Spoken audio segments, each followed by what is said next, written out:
viveu os governos do PT, ele queria uma coisa melhor do que isso. E não sabia que lá atrás era pior ainda. Existe sim, existe muita meia-culpa para fazer. No episódio do Ciro, o PT fez o time certo dele. Tinha que insistir com o Lula até o final. E foi exitoso, de certa forma, porque a Haddad teve muito voto, sim. A gente precisa lembrar que Bolsonaro teve 57 milhões de votos e 89 milhões de brasileiros não votaram nele. Não estou deslegitimando a eleição dele, foi vitorioso, são votos válidos. Mas essa conta serve para o outro lado, com 10 milhões a mais. Mas estou dizendo que 89 milhões de pessoas não votaram. E não tira a legitimidade. Mas o que acontece é que o Ciro Gomes, ele também cometeu os seus erros. Tem coisas que o PT fez com o Ciro que são imperdoáveis. Né? Acho que, sobretudo, justamente, com a Marília. Marília o PT do Rio também faz umas coisas que ninguém aguenta. O PT do Rio nunca teve tanta força, né, Júlio? O PT do Rio tinha que ter entendido que o PSOL aqui tem a força que tem, ia ter apoiado o Tarcísio. Márcia é uma pessoa ótima e foi colocada no fogo, numa situação horrorosa. E Márcia é maravilhosa. Mas não era para fazer aquilo com ela, era para ter apoiado o Tarcísio. Enfim. Tem muitas coisas que o PT faz. Agora, o Ciro também não era bobo, né? O Ciro namorou o Centrão, fazia um discurso para o Centrão, quando via que não tinha um candidato para emplacar, que não estavam satisfeitos, que não ia fechar com o Alckmin, que tinha uma confusão. E aí, quando a grande parte da esquerda, com a sua razão, começou a ficar muito chateado com a demora da definição do nome para o pai do PT, o Ciro falou, agora eu vou buscar essas pessoas da esquerda. Aí começou a fazer um discurso mais à esquerda. Depois voltou a fazer um discurso mais centrão. Ele foi lá e cá. E o que ele fez no segundo turno, acho que não precisava ter feito, de ter ido para Paris, enfim, e deixar a gente passar o que está passando. Mas, e agora ele está batendo numa hora que não sei se tinha que bater. Mas é impressionante, a gente está falando de diálogo, né, no outro bloco, da dificuldade do governo de dialogar com o Congresso. Acho mais fácil a esquerda se entender, sabe, o Ciro se entender e abaixar isso, as pessoas conversarem, do que o entendimento dentro do governo, que está todo rachado. De olavistas, o Olavo se recuou, mas ainda tem os olavistas lá, inclusive filhos do presidente da República são olavistas, tem o núcleo militar que está chateado, você tem outro e parece que o militar é o grupo mais coerente de todos os grupos dentro do governo. Defender militar. A gente tem uns memes que dizem assim, vivi para concordar com Felipe Neto, vivi ontem para concordar com Janaína Pascoal e para concordar com os militares, que me parecem, quer dizer, eu não vejo um governo Mourão como um governo bom para a população brasileira, o povo brasileiro não, ele é igualmente comprometido com a pauta neoliberal e é um militar que tem umas falas que são preocupantes, do ponto de vista da democracia. Mas a vergonha internacional não vai acontecer. E aí, voltando a falar do que o mercado quer, é isso que o mercado não quer. Quer que o Brasil tenha um respeito lá fora. E não está tendo, infelizmente não está tendo, por causa de falas toscas, desnecessárias, erros que se tornam caricatura. É esculacho o nome, né? Está esculachando. Aí esculacha o presidente do meu país, me esculacha. E a gente sente vergonha. Isso está complicando o cenário. Mas tem minha culpa, sim, para fazer. Muita minha culpa. Mas agora a prioridade por favor, ou esse governo se corrige, ou esse governo tem que sair, porque não dá.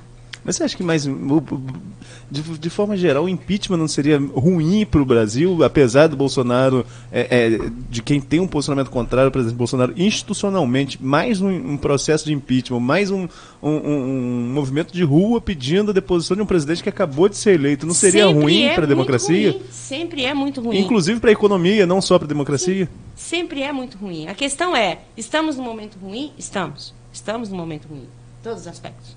Vai ver o preço do gás. Está tudo muito ruim. Uma crise institucional grande, estamos num momento ruim. Um provável impeachment resolveria, minimizaria, criaria outro, mas esse outro seria maior? Não estou defendendo impeachment. É tudo muito imprevisível no Brasil. Essa semana, ontem foi de um pastor, né, dos Estados, acho que não sei se africano, dos Estados Unidos, não vi direito, que o presidente da República reproduziu, compartilhou um pastor falando que ele era um escolhido por Deus e tudo. Mas antes disso, tinha viralizado um outro texto, não dele, mas ele compartilhou um texto, falando do Brasil ser ingovernável, por causa do toma lá da cá, que ele não quer fazer de tudo. Qual foi a reação de especialistas que analisam esse tipo de coisa? Que, dentro de uma normalidade, essa atitude do presidente de compartilhar esse texto seria uma sinalização de que ele está preparando uma renúncia. Mas quando se trata de Bolsonaro, nunca se sabe o que ele quis dizer de verdade com as coisas que ele diz. Então, assim, o que ele quis dizer? É um fôlego para as manifestações do dia 26, não é? O momento é extremamente delicado. Agora, todo mundo tem erro para contar. Não, recebi uma mensagem aqui, ó, de uma pessoa que a gente nem conhece muito, não, né? Não vou nem aguardando um retorno dele aqui. Dos votos do Bolsonaro devem ser deduzidos os votos para evitar o PT. E dos votos para o Haddad devem ser deduzidos os votos para evitar Bolsonaro. Então é uma coisa assim, porque você tinha também, você tem um antipetismo, você tem um anti-Bolsonaro. Então tem votos, aí no somatório de ambos não é tão legítimo, não é o voto do Bolsonaro, não é o voto do Haddad, tem um voto contra eles. Quem mandou a mensagem? Nosso amigo Antunes Cleito, que está ouvindo a gente. Antunes, querido. Olha, se você for considerar assim, se você fizer essa matemática, nenhum presidente eleito até agora, que é da história de segundo turno, nenhum deles teve a maioria. Mas eu acho que nunca fica tão evidente, esse voto anti alguém nunca foi tão evidente na nossa república do que foi agora. Polarizado. É assim, havia um antipetismo gigante.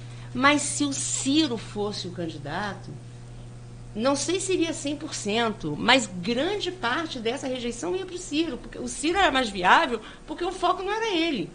O Ciro tem muita rejeição também. Se fosse o Ciro, não a rejeição pelo Ciro, porque era anti alguma coisa, era vamos mudar tudo isso aí. E vamos mudar tudo isso aí não quer dizer nada. Mudar para onde? Então não ficou claro ia mudar para quê? Ia mudar para que caminho? Qual seria a mudança? O importante é mudar. E com toda uma construção de discurso, de bater, e de pautas morais muito fortes, baseada em pós-verdade, fake news. De uma maneira... De ambos os lados, né? Sim, só que da parte do Bolsonaro foi extremamente institucionalizada. Por exemplo, você não via uma liderança da esquerda compartilhar uma fake news. Um dos filhos do Bolsonaro chegou a compartilhar na campanha um meme dizendo que o PT tinha um projeto de legalização da pedofilia. O filho do presidente da República para postar uma coisa dessa. Porque foi a mesma estrutura que elegeu o Trump e foi a mesma estrutura do Brexit. Quando chegou... o Bannon, é a mesma coisa. Era uma coisa organizada, institucionalizada. Os robôs. Agora teve lá o Bolsonaro lá para mostrar mais uma vez que os robôs continuam atuando. E você tem um trabalho de desconstrução da imprensa, criar um termo chamado extrema imprensa, que é engraçadíssimo. Desconstrução, tudo que a imprensa fala é mentira, porque a imprensa é comunista, todo mundo é comunista. Não importa se tem vídeo, se tem foto, se tem documento printado, se tem fala, não, é fake news. Porque você precisa desconstruir o que a imprensa está dizendo para dar ainda mais veracidade às correntes de WhatsApp que dizem coisas absurdas. Tem um vídeo que circulou semana passada no WhatsApp, que é sensacional. É uma obra numa estrada em Marabá. Isso é verdade, ponto. Aí, foi em 2016. No ano passado, esse vídeo foi viralizado, acompanhado de um texto que dizia: olha que absurdo, os comunistas estão chegando no Brasil para tomar o Brasil, porque o Temer era comunista, né? O Temer era presidente. Olha que os empresários chineses estão fazendo aqui em Marabá, olha esta obra, vamos lá, intervenção militar já. Isso viralizou.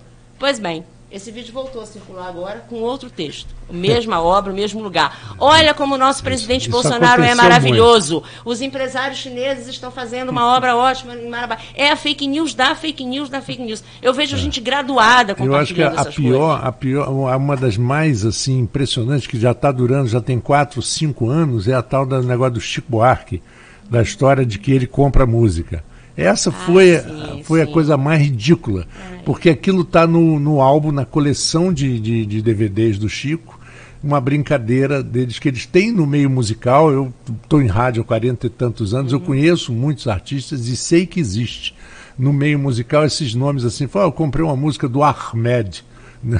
Mentira, tudo mentira. E as pessoas, o pessoal contra a esquerda, contra o Chico, porque o Chico é esquerdista, porque você vê o que tem a ver o talento do cara com a condição partidária dele, né? Não, fake news é extremamente preocupante. Olha só, mas 84% dos evangélicos acreditaram no kit gay.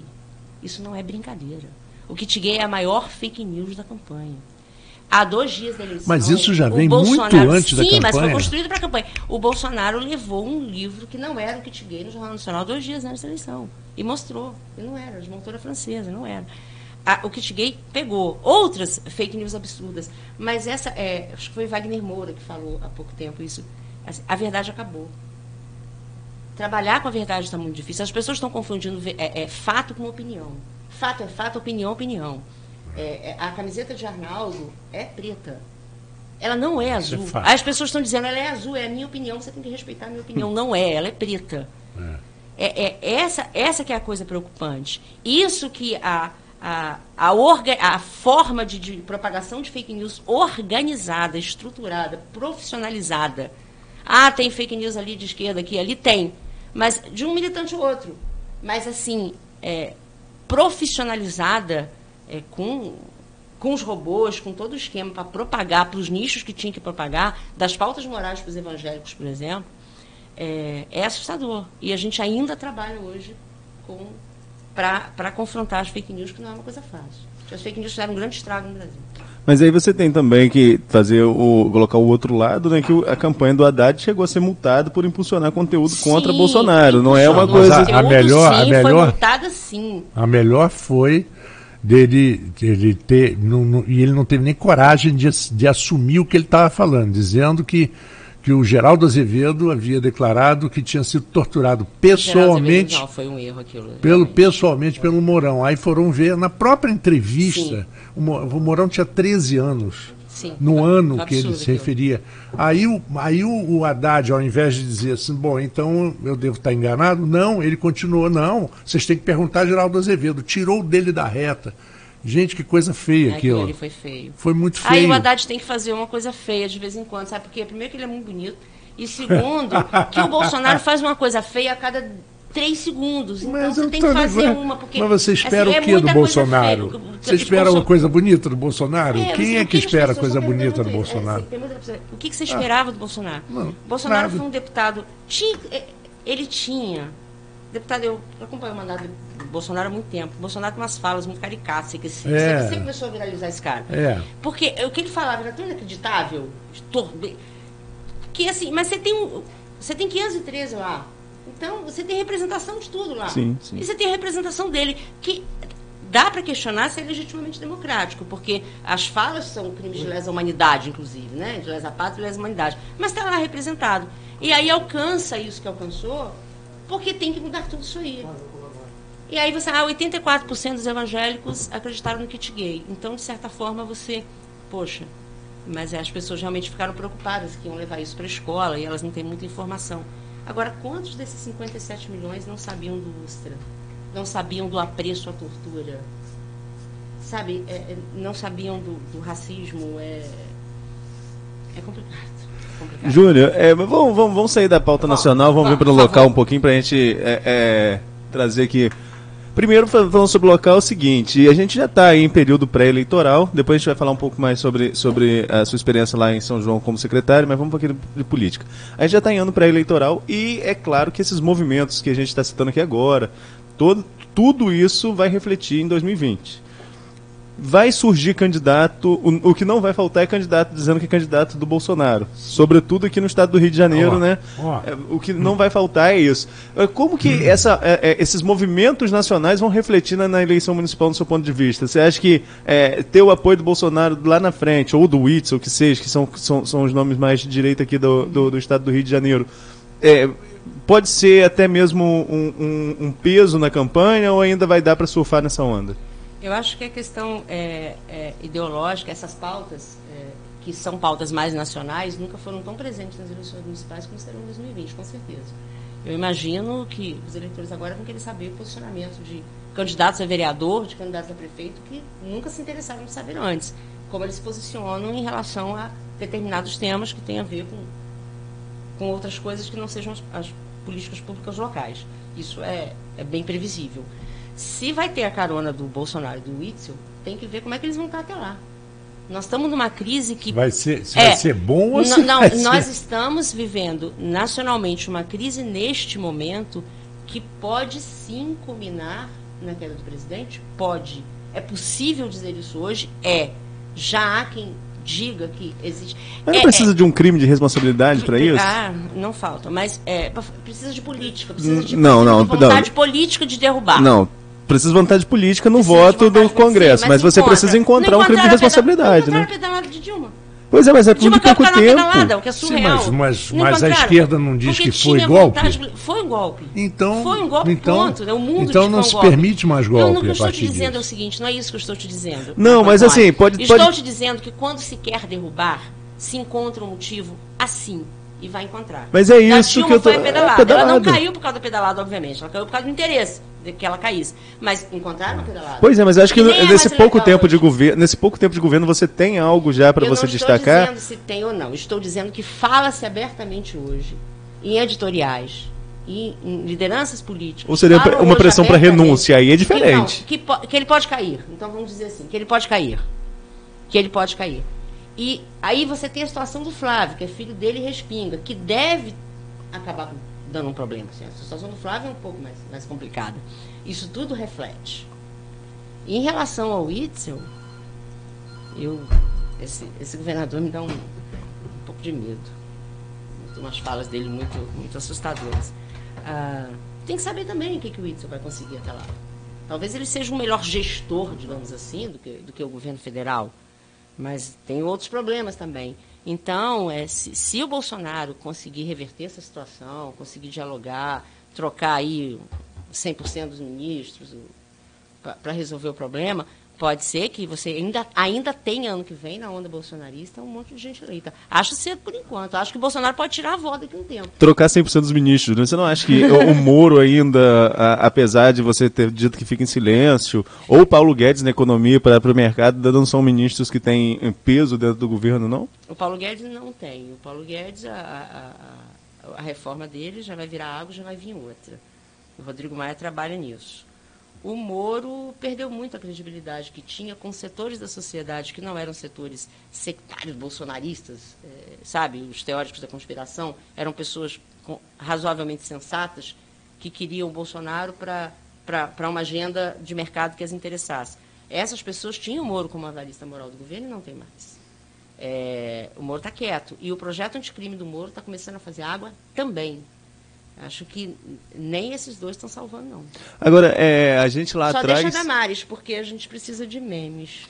A gente lá atrás, né, no nosso programa lá em São João, né, quando a gente juntava 5, 6 jornalistas para fazer análise política, nacional inclusive, nenhum de nós apostava que Bolsonaro podia ser presidente da República. Então pode ser, lembra disso que a gente falava? Eu dizia, gente, não tem a menor chance. Não tem a menor chance, não passa de 25. Eu falava em 25 era o teto.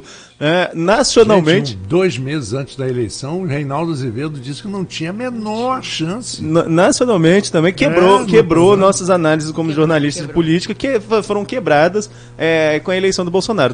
Tem um episódio da facada ali que pode ter alterado alguma coisa, pode ter alterado, mas não sei se seria o suficiente para o fenômeno que foi. Acho que pode ter alterado um pouquinho, mas não foi para a dimensão que foi. Sim. Então, às vezes, nossas análises podem começar a ficar... Pode ficar um pouco mais desqualificadas para as pessoas a partir disso, mas a gente analisa o contexto de acordo com a experiência que a gente tem de convívio com político, de convívio no dia a dia. Mas então vamos fazer algumas análises aqui para 2020, né? Sem pretensão de acertar nada, sim, já deixando claro isso. Vamos errar de novo. Então talvez não. Talvez no local a gente seja mais observador. Desse cenário para 2020 em Campos, Júlio, a gente já tem algumas pré-candidaturas postas aqui. Você tem o prefeito Rafael Diniz, que é naturalmente candidato à reeleição. Você tem o grupo garotista, que caminha para Vladimir, embora Vladimir diga que não é candidato, sim um projeto, não é nome, sim um projeto do grupo dele. Você tem o Caio Viana de novo, figurando ali como possível candidato, dessa vez, por enquanto, com o apoio do pai, o que seria fundamental, isso qualquer pessoa que acompanha a política sabe disso. Você tem o deputado Gil Viana, esse já surfando nessa onda do Bolsonaro, candidato do PSL, ainda surfando nessa onda do Bolsonaro, e você tem vários outros candidatos que a gente coloca, alguns dizem que são, outros dizem que não. Você tem uma pessoa que você trabalhou, que é o Roberto Henriques, você tem o Rodrigo Bacelar e outros nomes que vão surgindo aí dentro desse contexto. Mas muita gente fala de uma polarização da máquina com o garotismo. Você visualiza esse cenário aqui para Campos? Provavelmente virá essa polarização. E imagino que o Rafael, com a máquina, tenha chances concretas e que os garotinhos também têm tem ainda o eleitorado aqui que consegue sustentar uma polarização, consegue brigar. Agora, pode surgir uma terceira via se houver uma unidade dos vários nomes que estão surgindo. Mas não seria nenhum nome novidadeiro. As pessoas estão muito focadas para o novo. Na hora elas não votam, elas votam no antigo. Mas todo mundo quer o novo. Não reeleja, não vote em políticos de carreira, mas no final é o que elas fazem. Caminha sim para a polarização, com resultados imprevisíveis. Dessa vez não dá nem para dizer, não vai de jeito nenhum.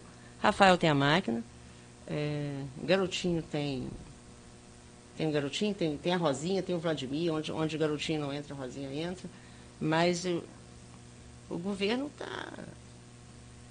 é forte. Acho que vai ser uma briga boa aqui. O peso da máquina ainda influencia. Aqui é grande, é grande. Bom, nunca mais aquele resultado do Rafael, aquela eleição, aquele momento mágico de revolta, chegou, que foi para as redes também, sociais e que ganhou uma eleição no primeiro turno, inacreditavelmente. Acho que isso acabou, mas vai ter uma polarização boa.